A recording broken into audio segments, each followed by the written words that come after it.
Christian and Muslim, the Upper East Regional Minister, Minister of State of the Office of the President, Deputy Chief of Staff of the Office of the President, Municipal Chief Executive, Bolgatanga Municipality, the President of the Upper East Regional House of Chiefs, and members of the Upper East Regional House of Chiefs, residents of Bolgatanga, friends, ladies and gentlemen, fellow Ghanaians.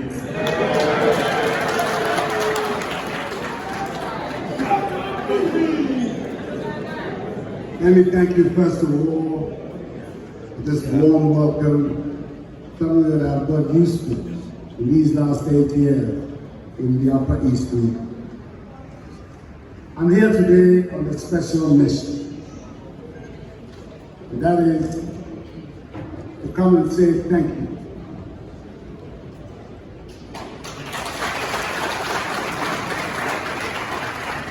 In 3 months' time, almost exactly 3 months time, I've been stepping down from the office of President of the Republic.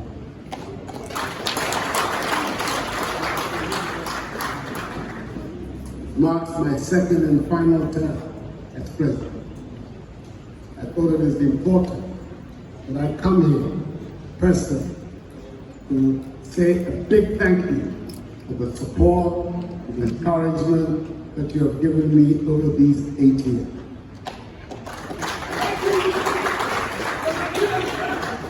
And especially for the privilege you have given me to serve you as your president over these last 8 years.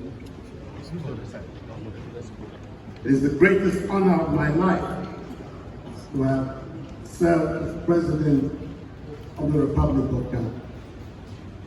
I want to thank each and every one of you for this great honor that you have given me.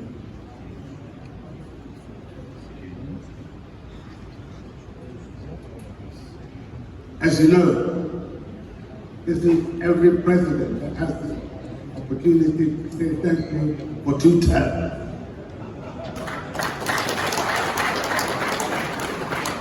If you have given me that honor, and I'm extremely grateful, do not take it.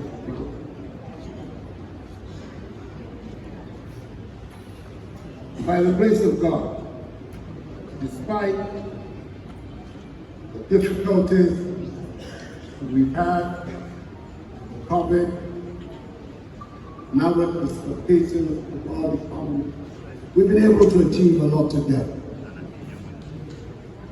I therefore want also to say something about the work that we have done together.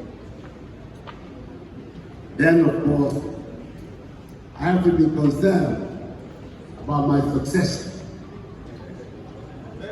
The chiefs here will tell me that they are very concerned about those who will come and sit on their skin after they have gone. But in the case of the chiefs, they don't have my advantage. They have to go before their successor has to come. Because their job is for life. They behave themselves. But in my case, as a Democrat, I will be able to see who is my successor. But let me begin by saying something about the situation, about the security of the Upper East. Because this is the area where I want to express my greatest appreciation. Right on our border, there's the raging conflict in Burkina Faso, Mali, further afield in the Sahel, and Niger. But particularly because we share 600 kilometers of common bound Burkina Faso. All of you who are here you are better informed about what is going on there, the terrorist outrages that are taking place.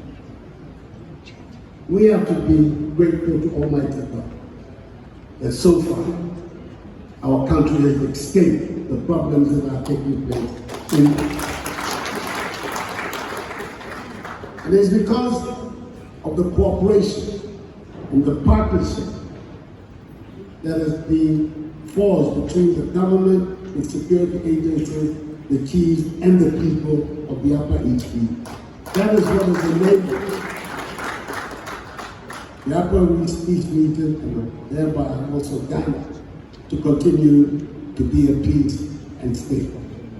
I want to thank in particular the chief for their cooperation with this government in ensuring the peace and stability of the Upper East.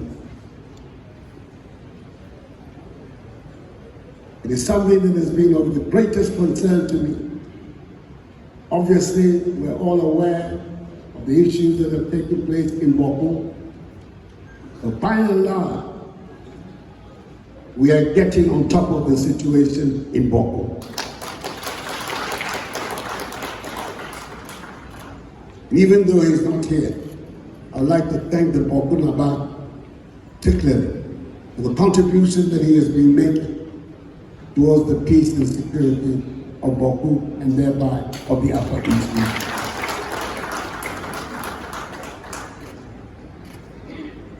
Whenever I travel outside, it's one of the first questions that foreign leaders ask me.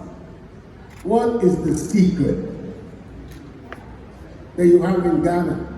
But right next door to you, there are this terrorist incursions taking place, hundreds and hundreds of people on a daily basis being displaced, being killed. And yet you seem to have escaped. And there's no secret. The secret is in the good sense of the Ghanaian people. That's the secret. And the determination of our people to live in peace. I came here to thank you very much for the cooperation my government and I have been doing to ensure that the peace and stability of our country continues unabated. It's not everywhere that is like that. And right next door, we have seen the confusion and the unhappiness that can befall a nation when there is no peace, when there is no stability, when there is internal strife and killing. God Almighty has enabled us to escape it. And my prayer is that we will continue to maintain the solidarity amongst ourselves that enables the peace and stability of our country to continue.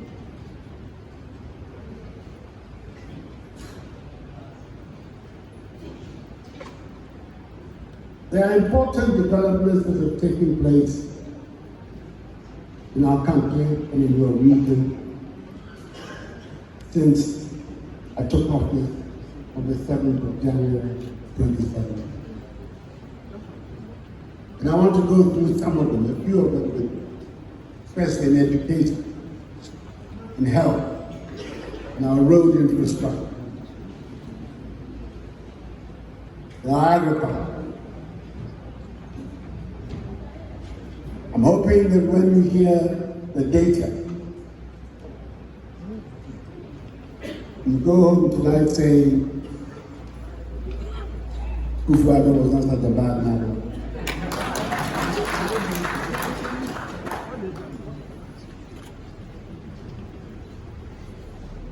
Let's begin with education. 2016, when I was campaigning for your vote, I said that by the grace of God, you listened to me and gave me the authority in Ghana, I will implement the system of free senior high school policy. Why was it such an important matter for me?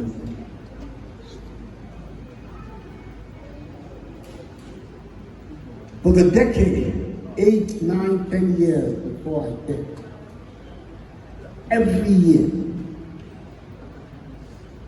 at least 100,000 young Ghanaians were unable to access secondary school, senior secondary school, and junior secondary school, even though they have the qualification to do so.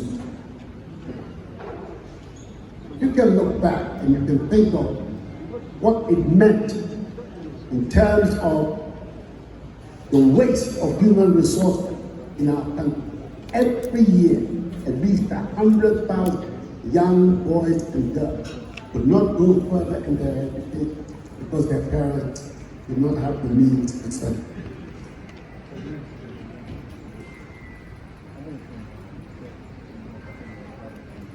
So there were 800,000 people in senior high school when I came into office in 2017. Today the figure is double, it's 1.6 million that is in school. And what it has meant is that tax rate. Remember those who said that if they have 2 billion CDs, they will not put it into pre-senior high school. A better use for the money. It will not work. We have to wait another 20 years. This should not be our priority. I never could understand that language. I cannot think of a bigger priority for any nation than the development of its human capital. I cannot. Once you had given me the authority, I said that I would not listen to all those Jeremiah, the naysayers. I will go ahead and implement my plan. The result has been that not only have we widened access to senior secondary education, and also the tertiary education of Ghana, but the quality of instruction, the quality of education in our country has improved significantly since I came into office. Give you a few examples. We're talking about mathematics, BEC level. It's gone up, even from 2021 up till today. The pass rate has increased from 52% to 61.99% to 62%. A difference of 10%. English language, the pass rate has gone up from 48 to 59%. A difference of 11%. General science, social studies, the pass rate has gone up from 46 to 55%. And in all of these, mathematics, English, social studies, and integrated science, which are the core subjects, the quality of the result have all improved. We take this region. The pass rate in 2021 was 52%. Last year, it surged to 89.65%. English language, in 2021, the pass rate was 48.6%. Today, last year, it was increased by 8 to 83.4%. An increase of 35%. Integrated science, 50.2%, up to 86.19%, a difference of 35%. And social studies, from 50% to 75.2%, a difference. So you can see that in each one of these core subjects in this region, there's been a remarkable improvement in the quality of education. Our young people are being trained to face the problems of the 21st century. That's the problem that we want to do. This has been made possible in the staffing, in the training of our teachers, professionalization of the teacher, and also in the expansion of the infrastructure. There's still a long way to go. When you're climbing from 0, even when you get to 50, you still have some way to go before you get to 100. But we are making the progress steadily.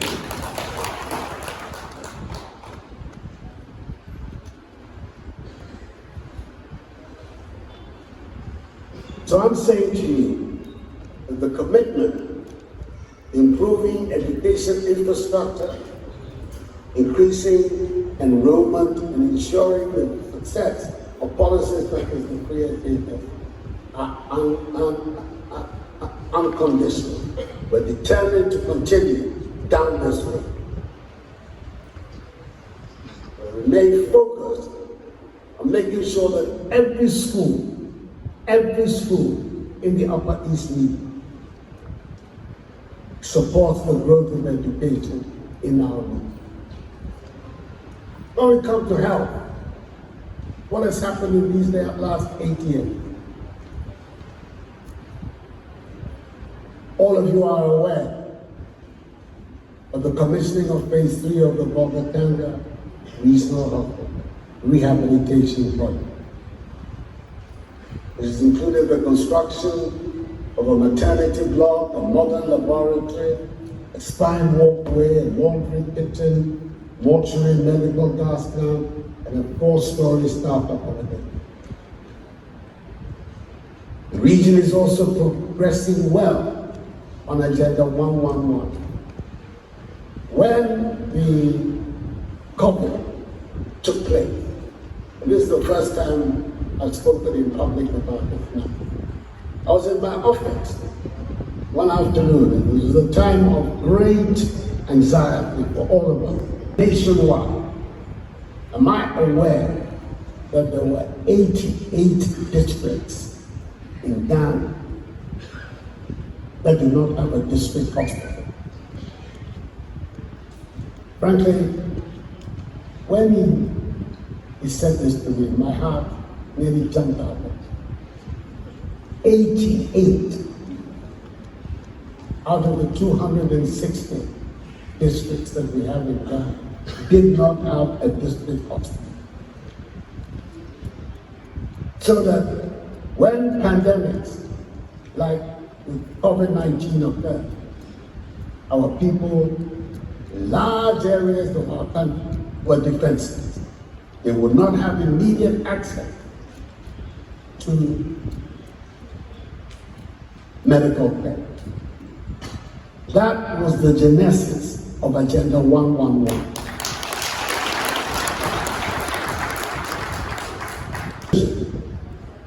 First of all, we should verify these facts. And after verifying the fact, then we have to do something about it. Fortunately for me, I have an excellent presidential advisor on health, Dr. Siasa. And I gave him the task of verifying with the Ghana Health Service the information that the Vice President had brought. And it came back, and in the end, it turned out that even the original figure that the Vice President gave of 88 was understated. It was in fact 101 districts that did not have district hospital. And it was with that information that had been well established that we decided to launch the Agenda 111 program. On top of the agenda of the district hospitals that were not there, 101, you also had 6 regional hospitals that had to be built for the new region, and then also psychiatric hospitals to cover the entire country. That's what gives you the figure 111, Agenda 111. As always, with anything that I start, there are people who say, oh, gimmick. It can't be done. He can't do it. He's just talking. He wants to deceive people. This is impossible. Well, it is possible. Anything is possible. There are 8 Agenda 1-1 hospitals in the Upper East region. 8. Garu, Paga, Pusiga, Zwarungu, Benduri, Tempani, Umbisi, and Nangoni. Some of them are more advanced than others in terms of completion, but they are all ongoing. Garu, the one in Garu is 85% complete. Paga in Pasina Nankani West is 72% complete. Pusiga is 68% complete. Zwarungu, this is Bolgatanga East, is 65% complete. Benduri is 64% complete. Tempani 55%. And Umbisi 40.6%. And Nangoni 40%. So each one of them are going, and some are very near completion.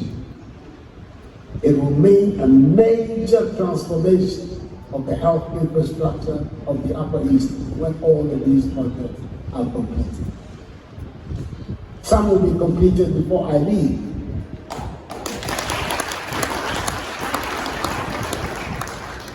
But I can assure you that if you listen to me, the rest will be completed by my successor.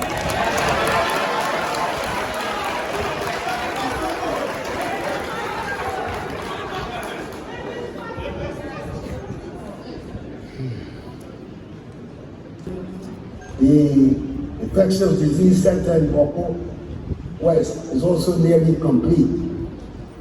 Several CHIPS compounds, health centers and clinics have also been constructed across the region during the period. So you can see that the period of Akufo Addo as president has been a good period for the health infrastructure development of the Upper East region.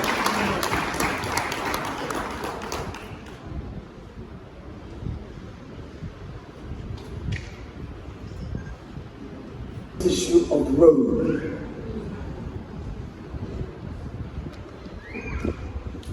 The road network size in the Upper East region at the end of 2016, i.e. when I came into office, was 3,755.84 kilometers. 3,755.84 kilometers. By the end of 2022, it had increased to 5,245%, representing a 40% growth in the network size. A total of 654 kilometers of roads have been worked on from January 2017 to 2024. An asphalt overlay 30.535 kilometers to the Bolgatanga and Nafungo townships alone. The Bolgatanga-Boko Road, which was in poor condition in 2016, is now in good condition, with 83.4 kilometers out of the total 117 kilometers completed. The other roads during the period include the Navrongo-Kichulida Road, and additionally we have built bridges at Dominga, Ulungungu, Sisidi, and 2 bridges on the Bolgatanga Road. Over 250 kilometers of gravel and rehabilitation work have been done on the feeder road network, improving accessibility to rural communities and farms. So that is the extent of the impact of the road development infrastructure in the Upper East.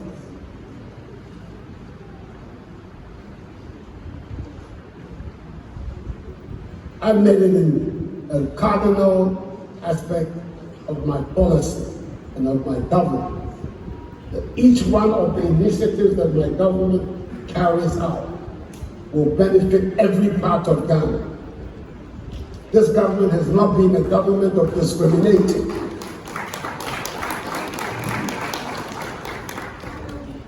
If it was discriminating on the basis of vote, Naba and Upper East would have done very bad. I don't have any votes here, but that has not been my issue. My issue has not been where I get my vote from. My issue is the needs of the people of Ghana and the needs of everyone.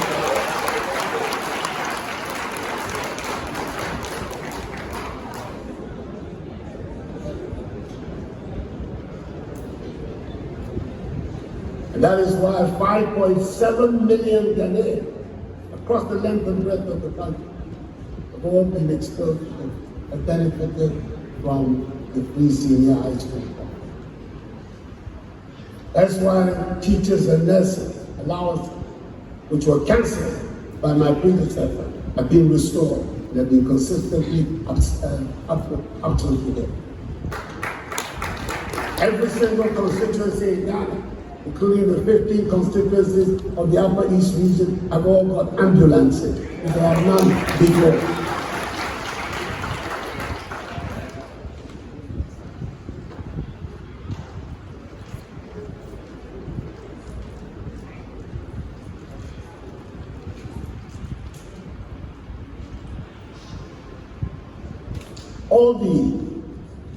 All these developments have been made possible with your support. And it is because of the centrality, the support of the people for these programs that I'm doing this farewell tour of Ghana, thanking the people of Ghana for their confidence in me and for the encouragement and the support they have given me in my government.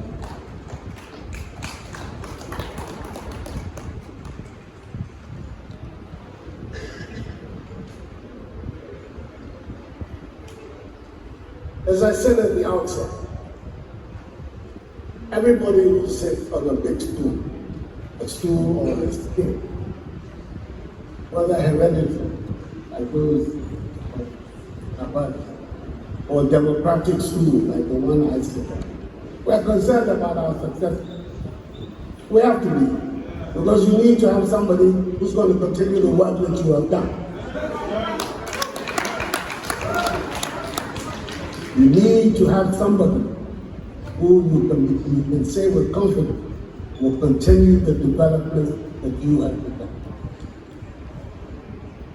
So I've come here to make a special appeal to you.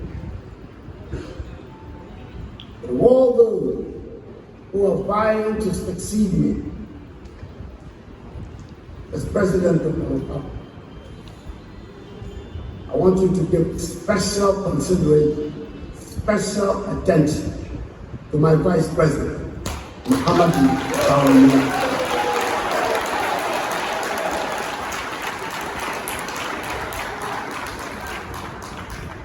He has been by my side all through these 8 years, and I know about his honesty, I know about his integrity, I know about his hard work, I know about his creativity.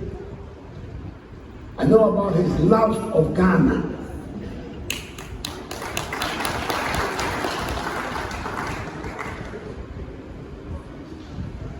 So that is why, at the age of 80, got to this vast age of 80,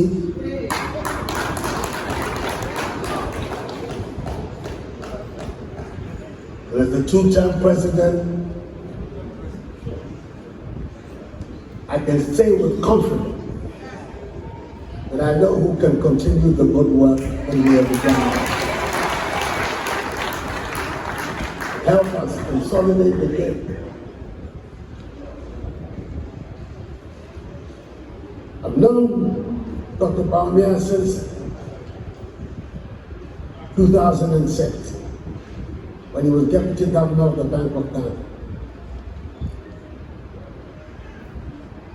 And in 2007, 2008, after I had won the flag directorship contest of the NPP, I chose him as my running mate.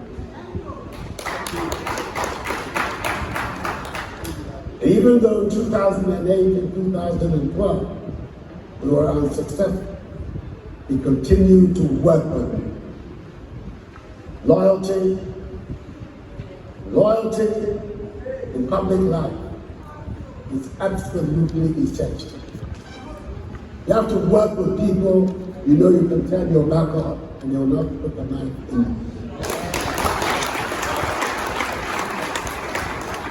You have to work with people when they say something to you, you know it is the truth. As far as they're concerned, they're speaking to you, not because they want you to hear something. That is this man, knowledgeable, extremely knowledgeable, very hardworking, trustworthy. And then in these 8 years, where he has been right next to the presidency, he is now fully prepared for the office of President of the Republic.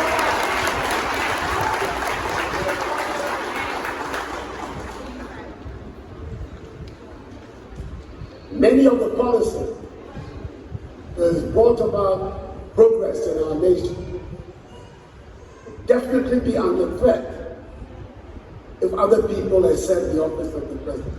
Obviously, the first is the free senior high school policy. Dr. Bawumia's principal opponent, John Dramani Mahama, he began by saying that the pre-SHS was a bad thing. He wouldn't spend 2 billion cedi on pre-SHS. And then came to the conclusion that when he comes, he will review the pre-SHS policy. He's moved on from there. He now says that he brought the policy.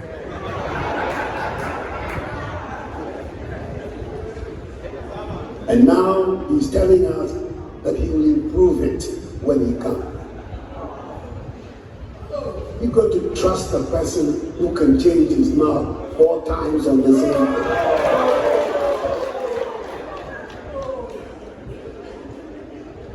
He began with no, then he became yes but, then he became I brought it, and now it became I will improve it. So which is which? Which is which?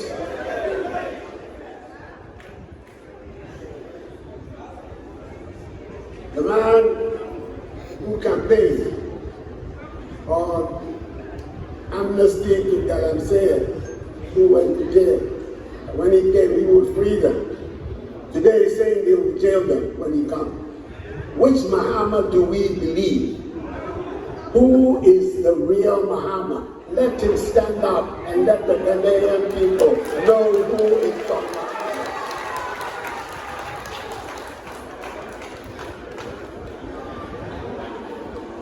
Because there are lots of young people in this election who do not have a good idea of when he was president.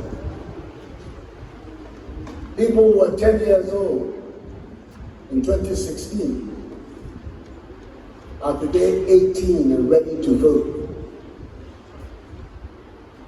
And lots of young people today who don't have a clear idea. So it's important that for those of us who knew what happened in that period, to remind them that the man who is now campaigning for their vote is not some new man come out of Mars. He speaks as if he has never been president before, but he has been president. We know him as a president, and therefore his record as a president has to come under scrutiny. 4 years of Tumso. We want to return to 4 years of Tumso. Businesses collapsing, barbers, hairdressers, tailor, farmer, all going bankrupt in their business because electric power was so unstable and unpredictable. Social programs, teachers and nurses allowance cancelled, salaries of workers being unpaid. For 4 years of work, you get 3 months of salary.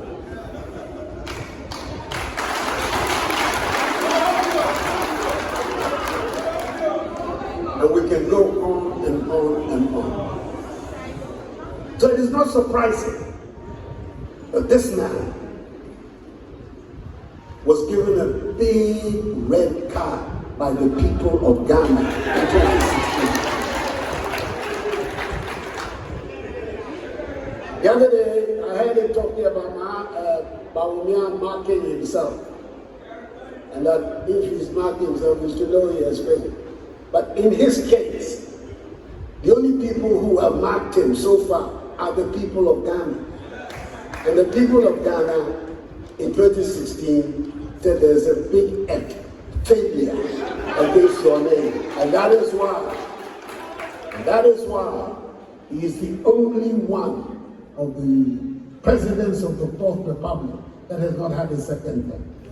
There's a reason for it.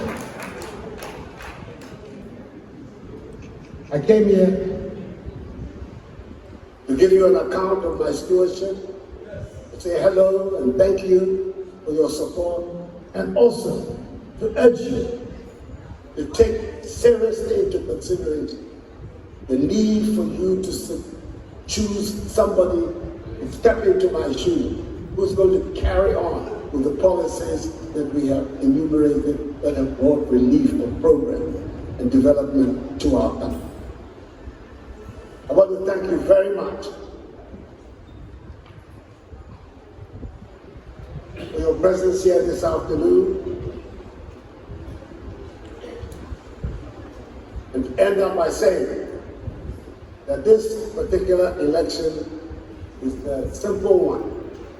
When you go into the booth of the ballot paper, just look at number 1.